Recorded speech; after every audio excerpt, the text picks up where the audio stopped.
to the round 16 review after the Blues get absolutely belted by the Port Adelaide Football Club. It's 8 goals 12, 60 to 16 goals 14, 110. There's something about the margin this week and even the margin last week that similarly do not paint the true picture of what happened during the game. And sometimes they say the scoreboard doesn't lie. But I think sometimes the scoreboard does lie and the scoreboard does protect. So a 50-point beating at the hands of Port Adelaide, but I've got to say that looked and felt so much worse. The characteristics of what I saw, what we saw in that game on Thursday night were just, I mean, they felt so deeper than just that loss. And there's really not much to analyze from the game.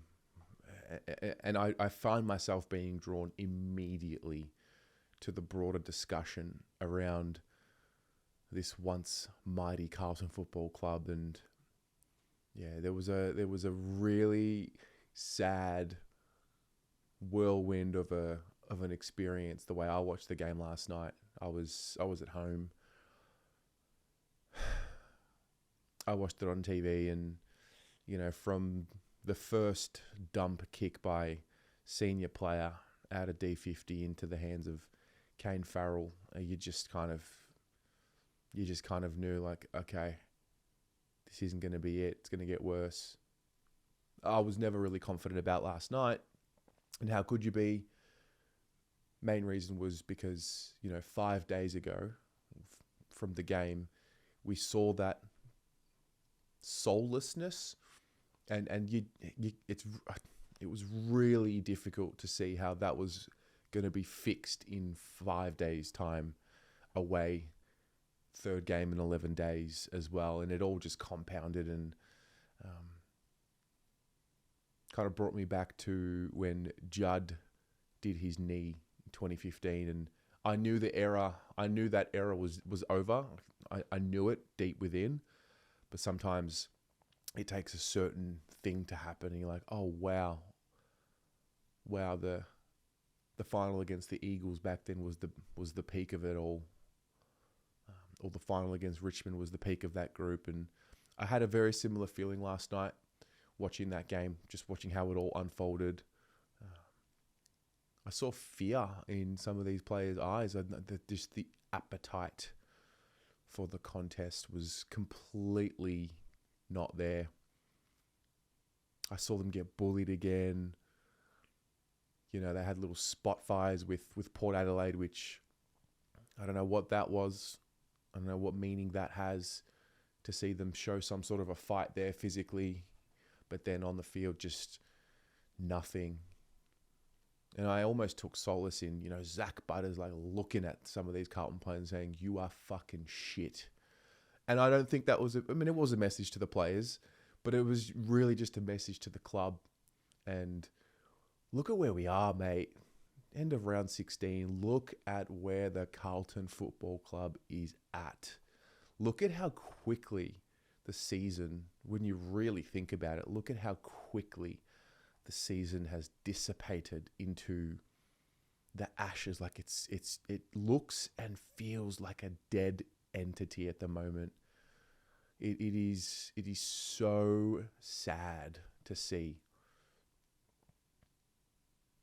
We started the week with a call to arms from the skipper, to stick fat and to buy in. And, the message was he doesn't want to divide the fans. And, again, those were the right words. They are the right words. And the club are sending out one message, whether it be around, the body of work and the numbers of what we want to look like, being there, the ball movement being there, the contest work being there, the clearance work being there.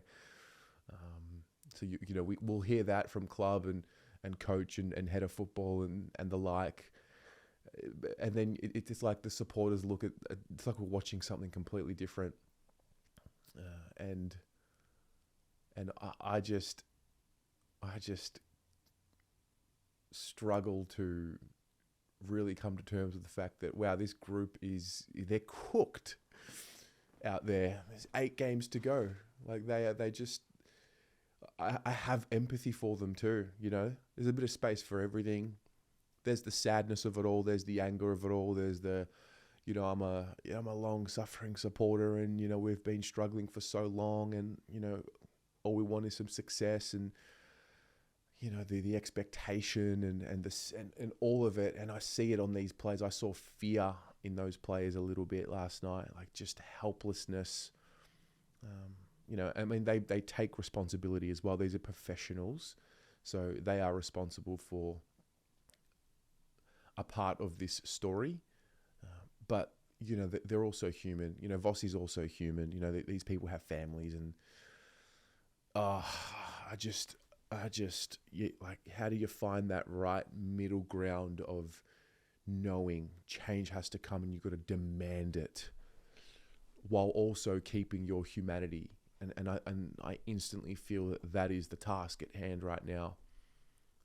You know, we've got an incoming CEO, incoming change. There's been change all year, and, you know, that could be a part to play in this story. You know that change is coming at the top level, and so you're just not 100% clear there. You know, internally inside the workplace, we'll call it, you know that change is coming. And so when you know that change is coming, there's that fear of, is it going to be me? Whether you're a player, whether you're a staff member, whatever role you play in the organization, you sort of feel that it's coming. And I really do wonder, has that seeped in so much to the point where we're just not getting that total buy-in across the board, rowing in the same direction, as they say. And all of a sudden that protectionism comes in, and, you know, preserve your own job, and, you know, everyone's got a family to feed, or, you know, bills to pay and the like. And yeah, I have felt the poison finally get through to the players. You know, I actually felt the poison firstly, probably the Sydney Giants fortnight. Started to see some of those characteristics really come through, but the last few weeks, that poison has seemingly, from my eyes anyway, it's just gotten into them, and they looked paralyzed out there at times. They truly did. They looked either paralyzed or just fed up and just unwilling to fight the fight. Yeah. And Vossi for the first time said as much, you know, around the effort wasn't there. And yeah, I fear that he has lost the group, and, you know, the conversation is going to focus around Vossi, and I really think that's so unfair. Like, fair because he's the coach and the buck stops with him, but, you know, what I mean by that is it's not just him. There is a poison in the football club. I mean, the club's fucking shit. This is garbage. This is garbage. It's such a profitable business, and just its core business. Like, imagine an entity being profitable on the balance sheet, but the actual product in which it serves to the world being so below standard, and then watching that entity continue to show profitability. And there just seems to be no way to get the message through to affect real change. You know, the poison at the very top.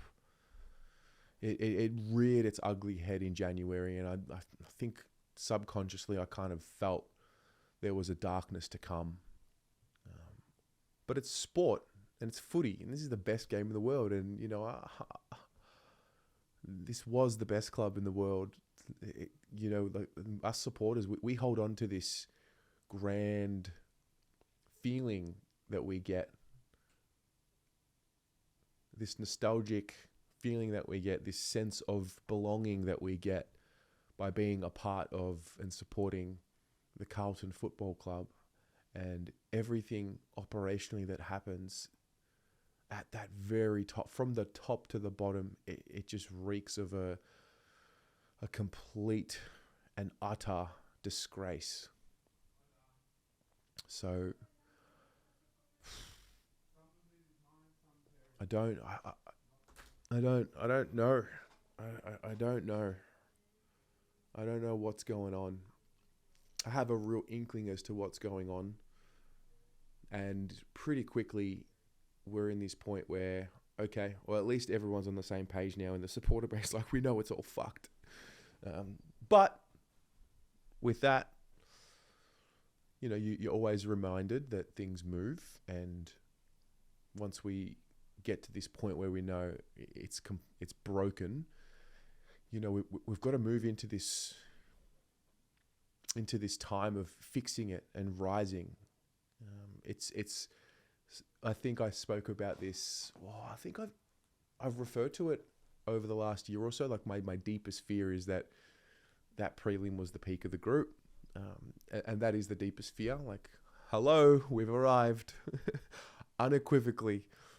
That's the peak of it all, and now it's about moving and stepping into what's next and what moving forward and the future and who's going to be there and what does that look like. And yeah, but philosophically completely misaligned, and we got to get back there.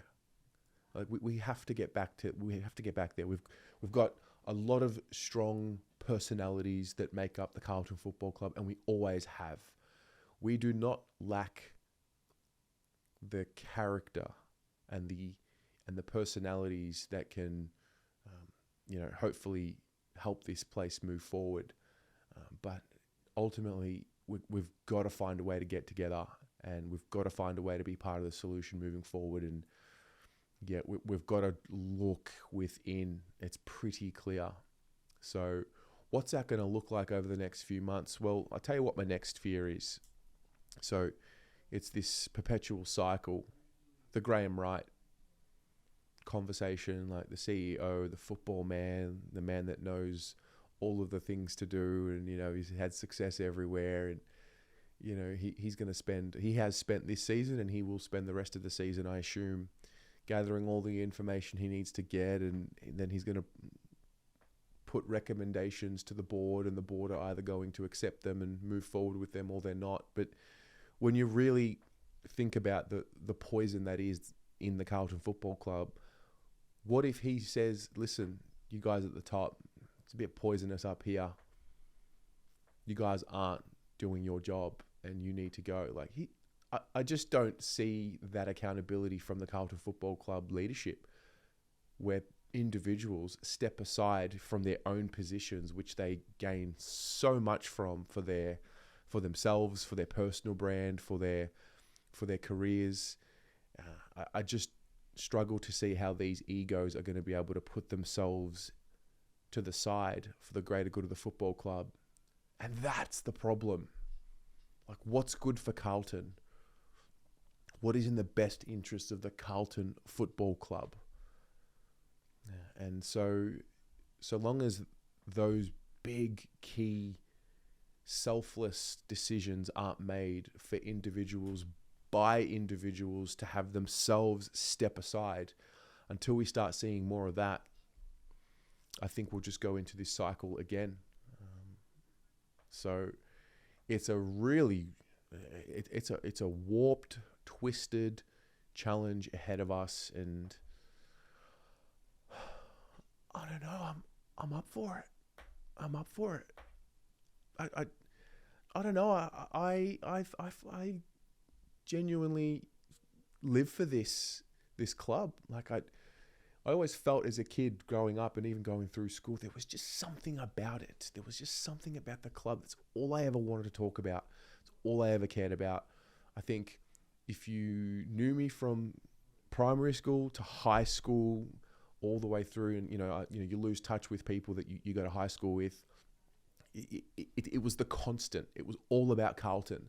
I just had this fascination, and I think the more I explored it as I grew up, I realized it wasn't just a hobby or a passion or an interest. Like, it was deeper than that, to the point that we're here now, and I follow it and support it and talk about it and garner the community about it, like, for a living, for life. Like, I'm so willing, ready, and able to be a part of the fix, the change, and even in the toughest of times, like, I'm so ready to put the armor on and fight for it and battle for it, so to speak. And what does it look like moving forward for all? Like, what can we do? I think at the end of the day, I've realized over the last month, like, we just got to get through as a supporter base to the end of the year. We've got to continue to gather these pieces of information week to week. We've got to continue to demand more. The noise, I don't think the noise can stop. The noise has to continue. I mean, the club is there to serve its members, so to speak. And so we've really got to get together, supporters, players, administration, like club, like, let's actually do the words that we're being spat at the moment. Like, let's do it. Let's be about it. We can move forward. It's just going to take a real collective effort. It's a real difficult time at the moment. It just looks spiritually broken. It's not Carlton. Like, Carlton is a spirit. It's staying up until 2 a.m. on the fan cams. Why? You don't really know, other than you just want to be with people. You just want to feel a part of something. And that is, like, we have all the elements and all the ingredients. They're just not in the right place. And so can we, as a collective, as a club, can we put the egos to the side and not worry about the individuals that are doing it and who's going to get the credit? Like, can we just band together and fix it? Because it can soar. It's happened with multiple clubs in the history of this sport. We don't lack resources, so we have what we need as a club to be great. We've just lost our way. So, how deep can we go? Like, can this be the actual catalyst this year? Can this be the catalyst? Can it, like, if it's got to burn to the ground, metaphorically speaking, then so be it. But this ain't it, man.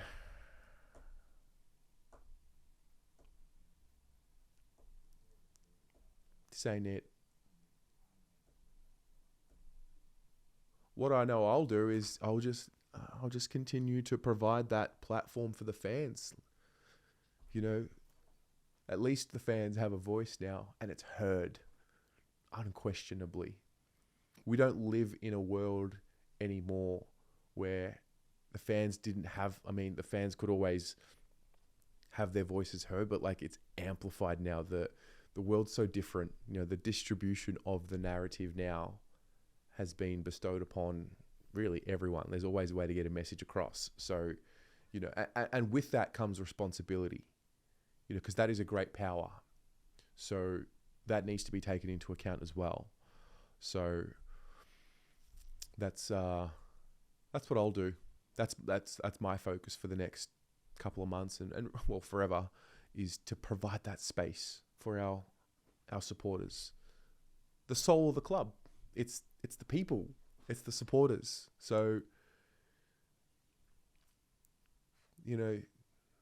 people on the inside, like, you can think of me as a competitor all you like, because at the end of the day, it's by the fans, for the fans, for life. Go Blues.